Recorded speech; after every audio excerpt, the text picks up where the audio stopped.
The grandkids are already screwed. It's already over. We got to bring emergency industry back.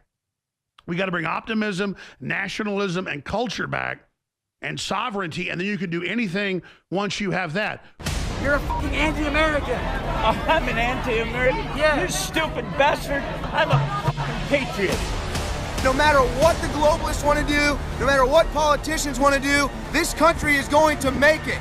We will look back on tonight as when this new chapter of American greatness began. The War Room. Infowars.com/show. You know, it's actually interesting watching the response. I mean, this of all the things that Trump has done that's gotten him in hot water with his base, I think the airstrikes in Syria, I can't even think about the other ones. There's been like 4 or 5 where people have wondered what the heck is going on here. Some of the other things that he said, threatening to make the deal with DACA, amnesty for all, other stuff like that. The comments he made about banning firearms and bump stocks, and he'd work with Democrats, and then Dianne Feinstein went into like Wicked Witch of the West mode and was literally like, we'll get the gun. Yeah. So there's always been these moments where Trump has landed himself in hot water with his base. The only time where I was ever fuming over actions from President Trump was when they did the Syrian airstrikes claiming Assad used chemical weapons, which I believe is a false narrative, a false flag. And then it turns out all of the fields and bases abandoned by the Syrian rebels, well, they left tons and tons of chemical weapons. Oh, so it turns out to be the Syrian rebels that John McCain brags about being friends with. Right, okay. And then you look at the airstrikes that we did have in Syria, and it turned out to be more cosmetic, if you will, and not really meant to do much damage. But this bill deal, I mean, people are really upset. And I was just on Twitter during the break kind of looking at some of the comments. But I have to say, why do Republicans, I shouldn't say that, why are Trump supporters now, I mean, I'm literally seeing Trump supporters calling for impeachment now. And it's just like, are you insane? I'll even say, let's say Trump gets an F. Let's say Trump gets an F for the budget bill. Okay, well, look at all the A's he's gotten. Look at all the B's he's gotten. Look at how he's trying to save America. Look at how he's landed under attack, his family under attack. I mean, he's put it all on the line. I love the analogy Alex gave yesterday, just to give us some life support before we die. Yeah, again, just to give us a little wet rag on our towel, a towel on our forehead while they're slashing us to death. And then one bad budget deal gets done, which I agree. I think it's a bad deal. And then I see big Trump supporters on Twitter saying, impeach, this is it. He's the worst ever. How could we?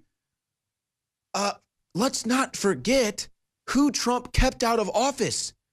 Hillary Clinton. It's like Trump does one thing. This is how short-sighted. This is how the attention deficit has totally taken over. Even conservatives, even people that claim they're woke, red-pilled, what have you. Trump does one thing, and you just throw everything else he's done under the bus as if it didn't happen. He's the worst. How did we elect him? Oh, my God, he's terrible. When it's like, man, you knew Trump wasn't a purist. He didn't really campaign. I mean, he mentioned it, but he didn't his biggest campaign deals weren't cutting into the budgets or the debt.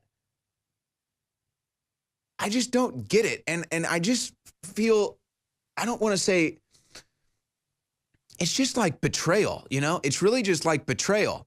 And they'll say, well, Trump is the one that betrayed us. Trump's betraying us. Man, this is, again, you have to look at the overall body of work. Even if this deal gets an F, Trump still gets at least a C or a B overall. Hillary Clinton, you wouldn't even be allowed to give her a grade because you'd be in the grave. So I just don't get it. And you know what it is, though? Everyone wants to be noticed. Everyone wants to be cutting edge. And so everybody has to come out and be the first one against Trump because of the bad budget. Oh, he's going sour now. I'll be the one in the lead. I'll say Trump's bad first.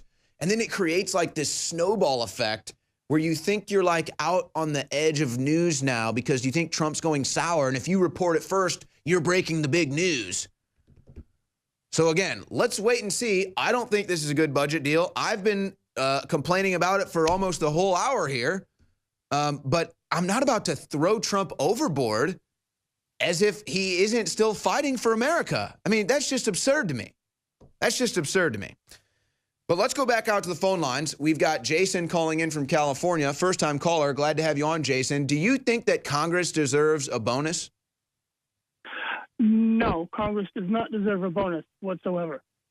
And hello, Owen. How are you doing today? Glad to hear from you. I couldn't agree more. I don't know what Congress has done to deserve a bonus. The only members of Congress that I see working hard to deserve a bonus are the members of the Senate and House Intel committees that are exposing all the DOJ, FBI, Clinton corruption. Yeah. And one thing, I'm not too happy with this bill, but I don't blame Trump. I blame the Democrats who are actually tyrants. I just consider the Democratic Party a tyrannical party, period. Yeah, they are. They're authoritarians. Control, using kids to push their agenda. I mean, to me, using kids as a wall to push any type of agenda or just as a physical wall, because I served in the Marine Corps, I consider that to be a cowardly act. I consider them to be cowards, and I believe, and I really see that what the Democrats did, they used a filibuster rule to cheat and kind of put Trump in a corner. So I don't blame Trump. Well, you know, it's interesting you say that, actually. Just while I have this thought in my head, it's interesting you say that because Trump did complain about the filibuster rule. He said we need to change the filibuster rule. And he complained about the veto rule where he wished he could do a line-by-line veto, essentially taking a look at each funding aspect of the bill, and you could veto it line by line instead of vetoing the whole bill. And now Ron DeSantis, congressman out of Florida, is talking about writing up rules for a potential line-by-line veto in the future. So maybe there's something they can do about those things in the future, Jason. Yeah, so yeah, I'm not totally happy, but I also don't blame Trump. I believe the Democrats really cheated, and by using the filibuster rule, by not giving a lot of people enough time to read the law or read the bill and say, hey, listen, you know, we're not going to pass this. Because I think also in the bill, there's also a law that was put into the bill that would make building the wall illegal. I believe Alex had said it before the war room had started. So, yeah, in fact, you know what? We've got Alex who is ready to come on with us now to talk about this. Thank you for the call, Jason. Thank you for your service as well. You know, Alex, we're seeing the news develop and people start to comment on the bill. What's going through your head right now? Well, I was sitting in my office watching you 5 minutes ago. That's why I walked over here. And you're making the point that I even see it on Drudge. I'm not disagreeing with Drudge. Drudge is just showing people are saying, you know, impeachment, it's over. They've blown the deficit into oblivion. China, the globalists, the EU, they're all inflating everything like Zimbabwe. China's probably got 10 times the real inflation of money printing we do. That's how they bought the majority of our debt, was inflating their debt. So Trump gets, this whole thing's coming down sometime. It's already inflated. The grandkids are already screwed. It's already over. We got to bring emergency industry back.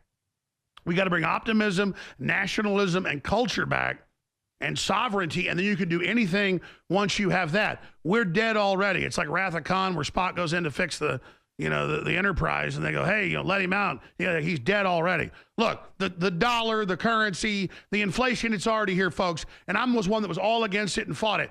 I've really looked at it. I'm not just siding with Trump here because I'm critical with him not coming out against vaccines like he said he would other things. But he just did the big tariffs against the Chinese screwing us over. It's for real. That's why the globalists hate him. And he called it a disaster, a mess. They gave him this big mess. They want to hold the economy up. They know it's on the verge of from lifting off like a rocket to boom, blowing up on the ground. So it's not a perfect call, but we're already so fiat. We're already so gone. We're already so screwed. that it's not like we're inflating like Mexico did 10,000% or Zimbabwe 1 billion% or something, or Germany, 10 million% as they did.